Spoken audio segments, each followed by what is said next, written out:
Hello, friends. We are going to have an important conversation today in this room. This conversation is about how to lead a confident and calm life. And I just can't think of anything more important today than to have the tools, strategies, and sensibility of feeling confident and calm. I'm here with my friend Nadine Searle, the Calmer Self Coach. Hello, Nadine. Good to see you as always. Hello, Susan. It's good to see you too. We are going to be talking about the topic of community. Nadine and I use a voice noting app called Voxer. We Voxer back and forth, and we have our ongoing podcast conversation. And every now and then, one of us says something, and one says to the other, "Hey, that's an important topic to discuss in living a confident and calm life." The topic of community is everything right now. I found a quote, Nadine, that I would like to share with you to get us started in this conversation.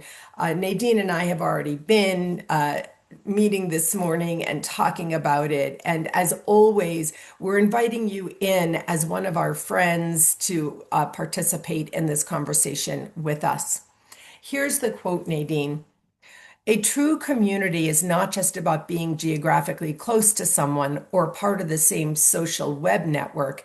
It's about feeling connected and responsible for what happens.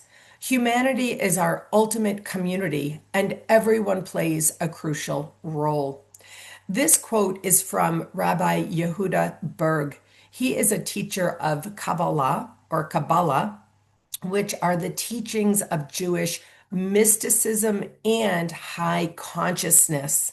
I chose this quote because, in particular, it really obviously refers to us, Nadine.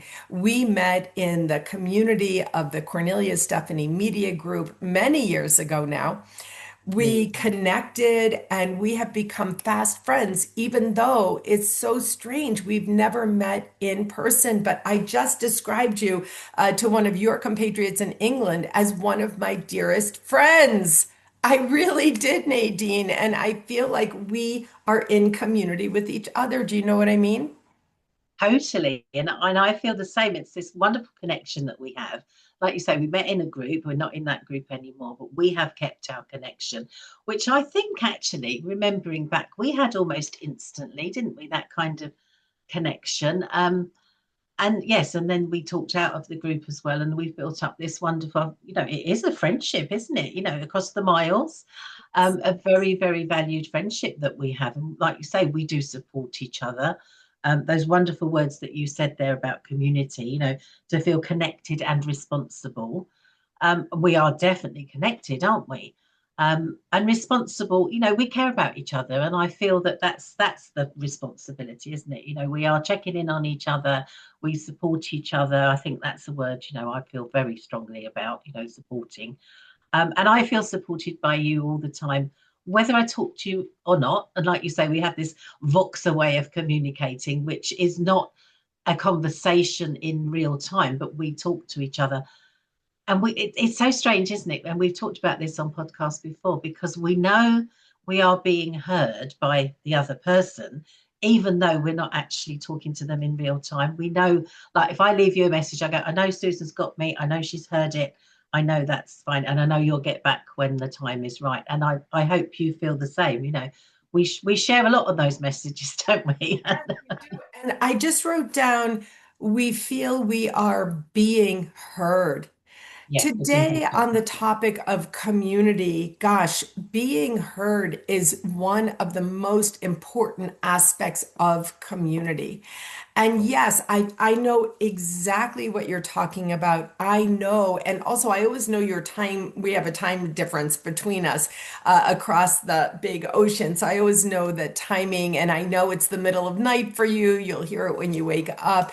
We have our own little community, but also, both of us have entered into each other's greater communities. You've been in my groups, you've been in my Qigong class. I've been involved with the Facebook Facebook group, the Calm Yourself Cafe, and so on. We talk about your cancer conversations group, your grief group. And so community looks different ways. This is an important thing, Nadine. I think that we should talk about what is the paradigm and the structure and the framework that people assume about the word community. Yes, interesting because it might mean different things to different people. I mean, you read out that lovely bit at the start, and I picked up on connected and responsible, and I straight away wanted to add supported. And I think community, it's something that I have been talking about quite a lot recently because in our part of the world, we seem to have lost it.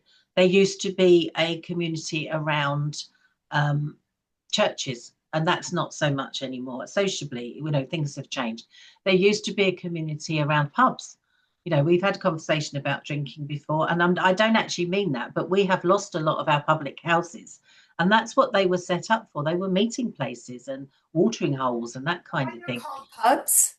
Yeah, but yeah, they're called pubs. Yeah, so it's another language, isn't it? We do speak I another didn't language. know that. So pubs is short for public houses, for places of community Yeah, gathering and yeah. meeting.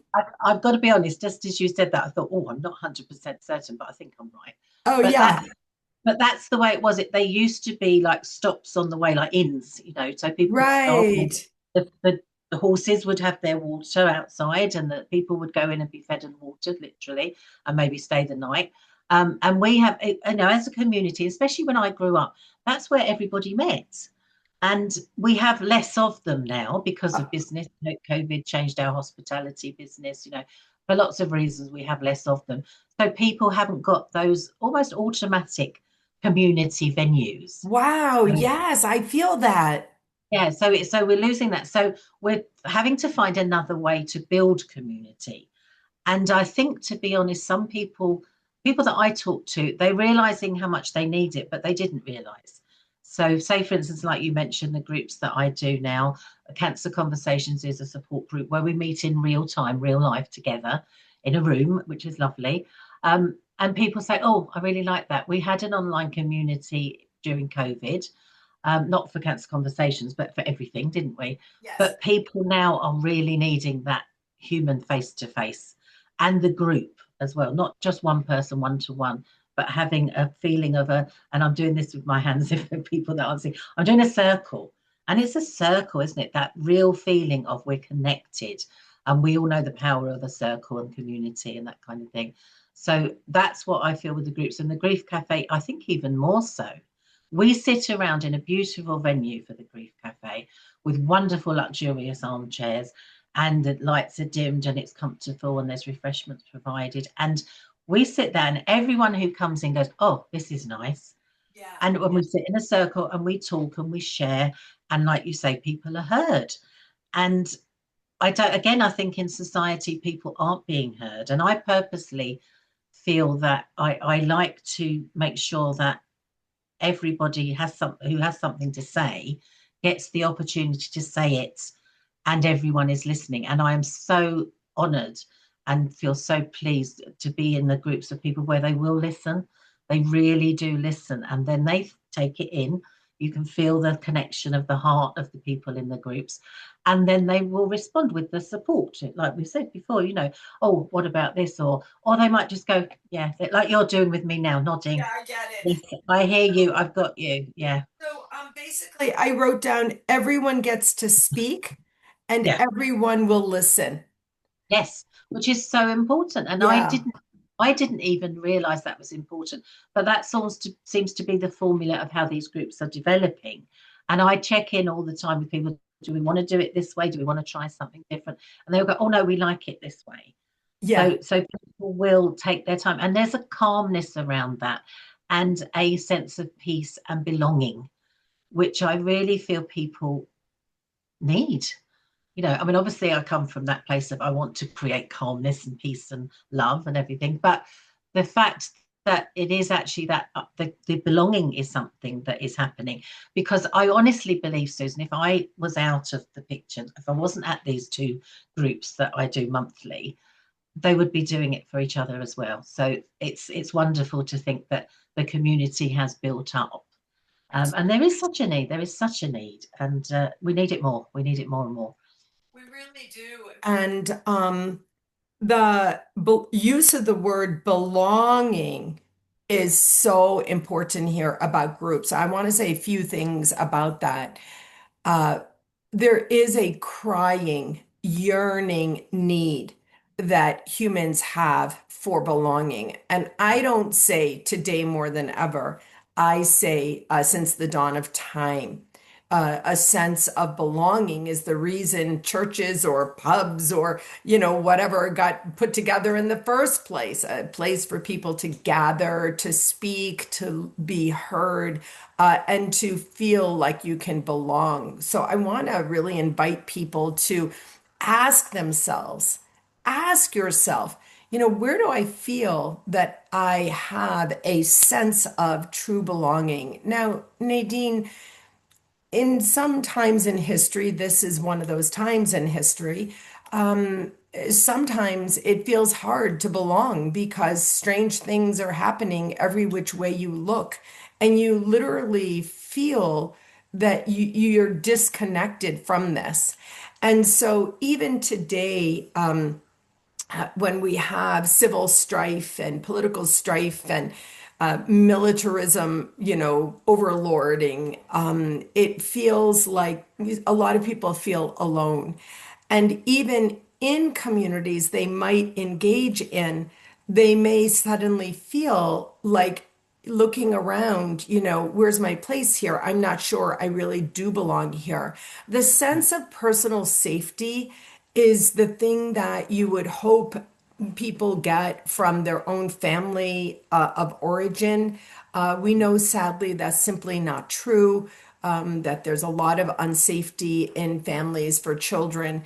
And so as we grow and rise in our stature and even in our maturity, it takes coming into high consciousness to a space of being able to think deeply and think critically, and then to feel. And you and I have talked about this quite a bit. It's so much easier to not feel, right? Right? You drink your feelings, you eat your feelings, you gamble your feelings, etc. And to ask yourself, do I even belong with myself, or where is it that I belong? Before I just go over to you, I just want to say what just came into me was basically I think it's important to feel a sense of belonging with your own selfness. Maybe if you have a universal source of spirit of some sort, that you feel a sense of belonging inside you instead of always seeking it outside. It's an interesting thing about groups. You want to join to seek a sense of belonging, but you need to feel. Do you know what I mean?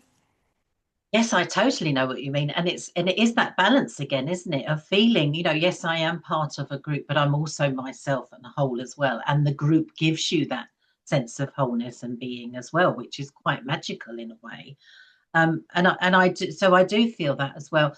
But I think that, and that's again maybe the sort of contradiction, that being part of a group helps you be whole in yourself, and because you have that support around you. And like you say, coming from a family, if you come from a good solid family where you're loved and cared for, then you feel you can step outside of that with more confidence, which is all about that.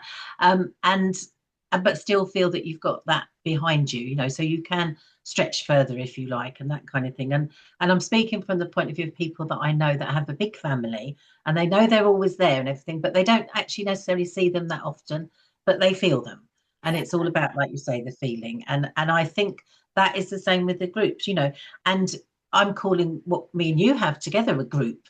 I feel that with you. I know you're there. I don't have to talk to you all the time, but I know you're there, and that's lovely and gives me that warm, comfortable feeling, which is nice, security. So that can be to whatever degree, whatever size, can't it? So, and it is a valuable, and like you say, it's a human need. It really is. And I think your point of belonging is so important, because we do again, I think it's human nature to feel we're part of a group. We're not meant to be alone, are we? And this whole idea, I always say to people, you don't have to be alone. I'm very much, and and people know from podcasts we've done, when I first got my cancer diagnosis, that I wanted to retreat. I wanted to hide and be alone and sort it out. But I got so much from the encouragement by people like you and many others. Don't hide, don't go away. We're here for you, that kind of thing.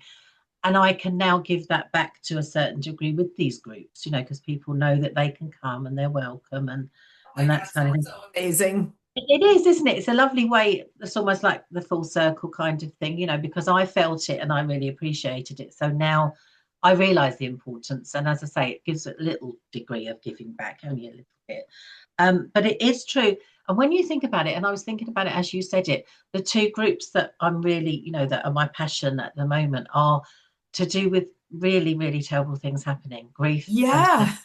Yeah. And people, and I always say to people when they find us, I go, I'm so glad you found us. I'm sorry you had to, but I'm so glad you found us. And that's a bit of a cliche. But obviously, I don't want people to be in grief or have a cancer diagnosis or be living with someone that has, so the cancer has affected their life. But the fact that because of that, they have opened up, they've shown their vulnerability, they've asked for help to a certain degree. I say to everyone that comes along to a group, really be proud of yourselves, because it's not easy to come to a group and step out of that. Like you say, feel your feelings, admit, that you want some support and everything. And it is tough, but they come and they share and they listen. And as I say, they support each other.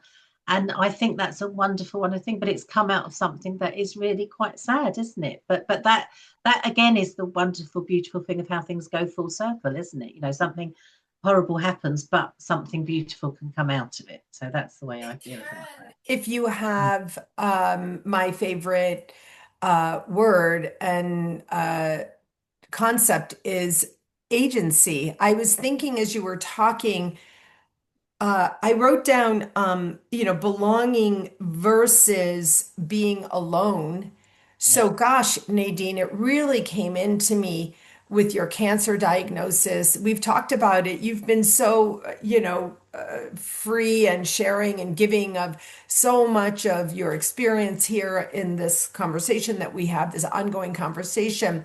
And I would just really, heard that the difference between you could have, and also we've talked about using alcohol in these conversations. yeah, Gosh, yeah, it's like when you got your cancer diagnosis, you could have gone into aloneness, loneliness, yeah, aloneness, and you could have used more alcohol, and you could have been honestly in a very different place today if you had gone that trajectory.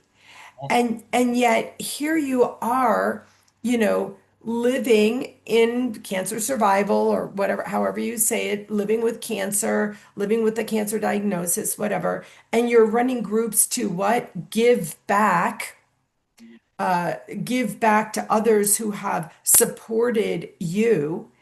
And I really think this a very important thing for anybody listening to be asking themselves. Because another thing that I thought of when you were talking was when I said you sometimes you go into community and it's like, oh gosh, I heard that doesn't resonate with me. That doesn't resonate. But yeah, you might find one or two people.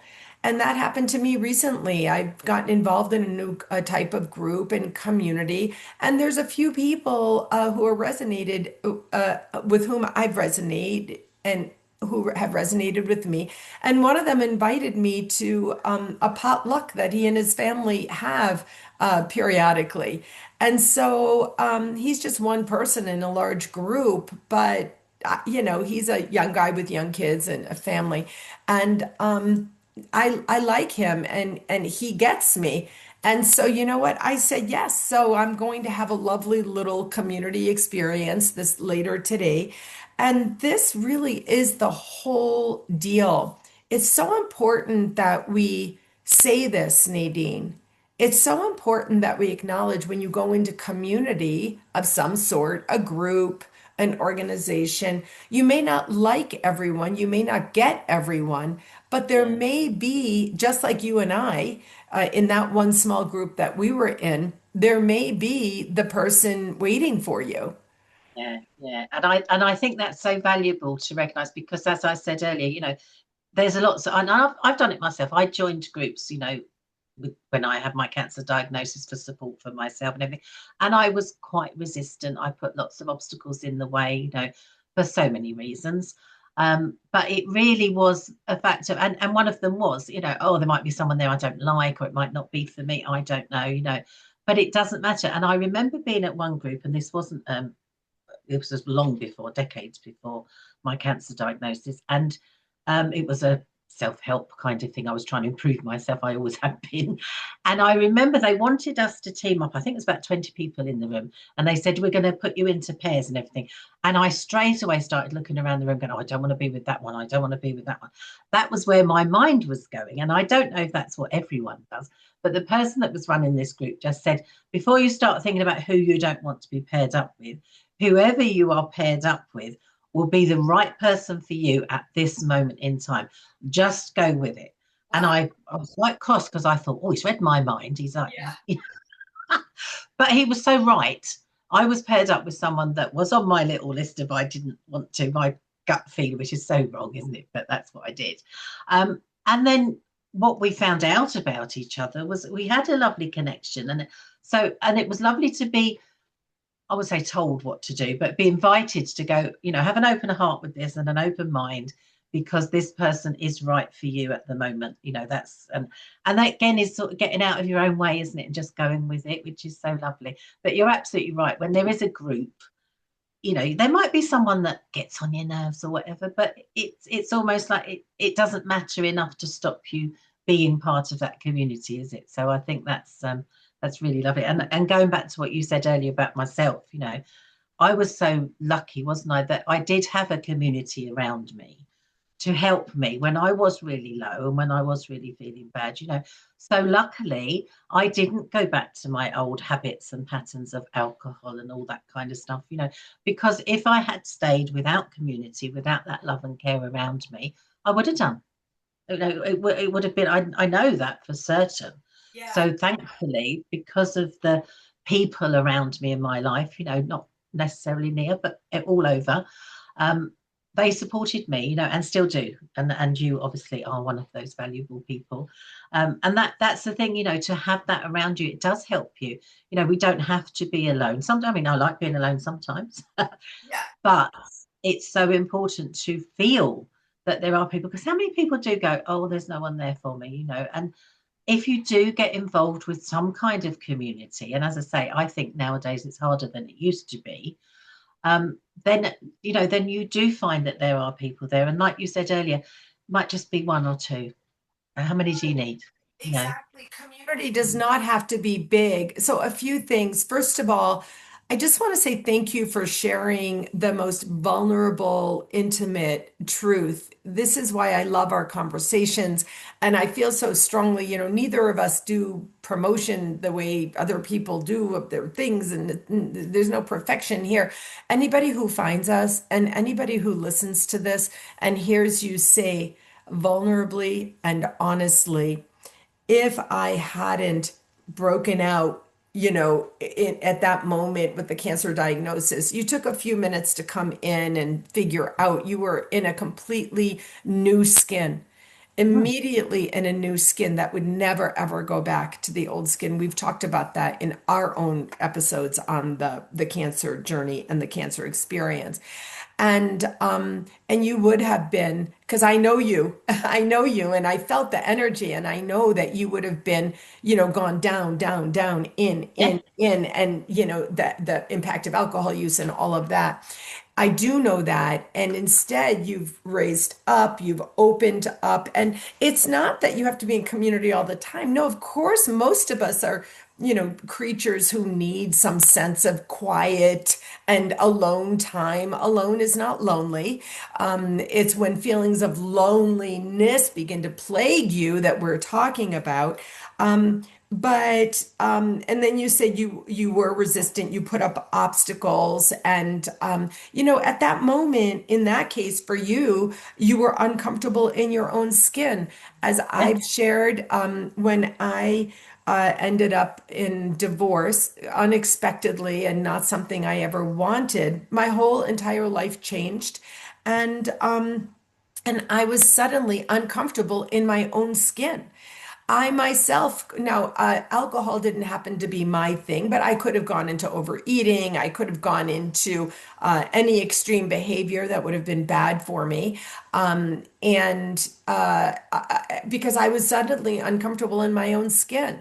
And, we do have to clutch and shift a little bit. We need to breathe in. And actually, you and I use Qigong. We do. You feel, you feel yourself. And that really is very important to be able to go into a group with curiosity, right? With curiosity. Just go in with curiosity, not what you said, resistant and putting up obstacles. I don't want to be with that person. Now, we have only about 5 more minutes. I really want to get to this vital, vital point now. Community is going to be made up of people who are not like-minded with you. Community is going to be made up of people who are not like-minded. And right now, I think that is, if we come into group, into community where we have a general sense of sameness, my thing happens to be political right now, engagement in the United States and democracy, and yours is in these deep personal cancer conversations, grief conversations. Um, but I think it's more important than ever, and I'm working on this, Nadine. I'm actively, intentionally, with commitment, using my breath to come up just to be neutral, to even look at people who are in an opposite camp, an opposite mindset from me. And I have been working on this and I've had some success. And I'm going to be honest, it feels better. And this happens in community, doesn't it? Yeah, you're so right. And the way things are in the world, I think that's such a valuable thing to hear. I'm so glad that you've said it because people do need to hear that. Community is not made up of like-minded people, but it's still community and it still has value and it has its place. And I think to be open-minded and open-hearted and actually go, yeah, I might not get that person. First impressions, you might not, but there is value. And just to, like you say, with curiosity, just go, I'm just going to see if I can get to know this person and understand. Like they say all the time, it's a bit of a cliche, walk in someone else's shoes before you judge, because we don't know. We do judge. And as I just described, I was looking around a group of people that I'd never met before and I was judging straight away, but I was wrong. And I'm glad that I'm wrong. People say, oh, well, your gut feeling with someone is always right. Actually, in my experience, my gut feeling with people is very often wrong. And I'm glad that it is because it's really good to go, right, I didn't particularly, that's not my first impression to be warm to that person, but I'm going to try it and see. And then I learn that these people can be lovely and they have value in my life. So I'm glad that I'm wrong quite often. And I think the word curiosity is really, really important, isn't it? We just came up with I just wrote down open-minded. We're going to have a conversation on open-mindedness. That's going to be a very good one. Um, yeah, I just go in with curiosity and this is such an important conversation. I want to say thank you for playing the game with me like just now. This is pulling back the curtain for sure. I just heard, oh, we should have a whole conversation about open-mindedness. We can both Yeah. reveal our moments or experiences of being closed-minded, judgmental. This is very important. And so now basically we'll get another date on the calendar. We'll have that conversation. But before we leave this conversation, there's one quote that will be familiar with people. I'm not sure it's going to be familiar with younger people, and that's why I want to share it now. Margaret Mead was a world famous anthropologist, and she said a quote that has been quoted throughout time, and that is this: never doubt that a small group of thoughtful, committed citizens can change the world. Indeed, it's the only thing that ever has. And today we've talked about the idea of being one of a small group of thoughtful, committed citizens. I want to leave our listeners and viewers with this. My dear friend decided one day to simply start inviting people over to her place for dinner. And that was a practice that grew to a weekly dinner for 40 people. And she created a place of beautiful community over chili and salad. That went on for many, many years until, as we said in the beginning, eventually it waned. When her husband retired and sold his business to a year or two ago, she decided to bring that back. And so now we have soup night. Every week, they make soup and salad and bread. And they just invited some people, including her adult children and their friends, to come over. And this is a group, it's a community. And the most important thing is it's a safe space for young generations to gather. And they come and they know I'm one of the aunties. I'm a crone. I'm the older, not grandmother to them, but, an aunt type person. And they sit cross-legged on the sofa or we sit out back. And I have watched this with amazement. And I make a point to be there. I don't schedule anything else on that night of the week. Occasionally things come up. But I don't want anyone leaving here thinking community has to be a certain way. You've developed formal groups for the cancer conversations and the grief group, the grief cafe. And we've talked about formal groups that we've been in. But right now, without a doubt, the most important groups, the most important community is going to come from your own heart. You just said that before, Nadine, from your own heart, your own feeling space, and whatever it is that you are motivated to do with a few people on your block, your neighborhood, your family, whatever it is. And that's really what we want to leave people with. What do you think about that? And then we'll close. I got chills as you're saying that, and it's so it can be so simple, can't it? We don't have to. You can set yourself up and go, "Oh, I've got to do this." No, you don't have to. Just do whatever feels right, whatever the easiest way possible. I love the idea of just going soup. Come around for soup. And also it struck me, Susan, when you said that. I think about inviting people, and then I go, "Oh, I can't put that person with that person or that," and I try and sort of make it a certain way, and I'm going to give that up because actually, no, anyone, if you just say everyone is welcome, that's really freeing. So thank you for that. I'm going to use that one. So, Yes, yes. that's so good. Just to bring in another point that we've made in the past, which is my place isn't nice enough. It's not clean enough. It's not big enough. It's Oh, not this oh, enough. All the oh, things, it's cluttered over there. It's something over there. I'm embarrassed about this and this and that. I've spoken so many times to my friend about there's a cluttered corner of golf stuff and all the things and all the things. And I said, and she knows for sure now, people don't walk in to see anything. They walk in your door to feel something. yes.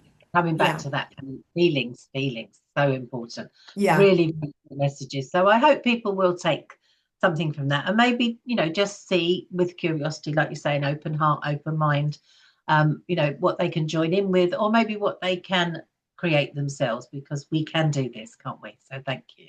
We can indeed. Thank you, my friend. As always, looking forward to our next conversation. Wishing you the very best. And to everyone, open your mind and seek out a community for yourself that will feel good. It won't always go well, but in the long run, it will support your soul. Okay, bye, everyone.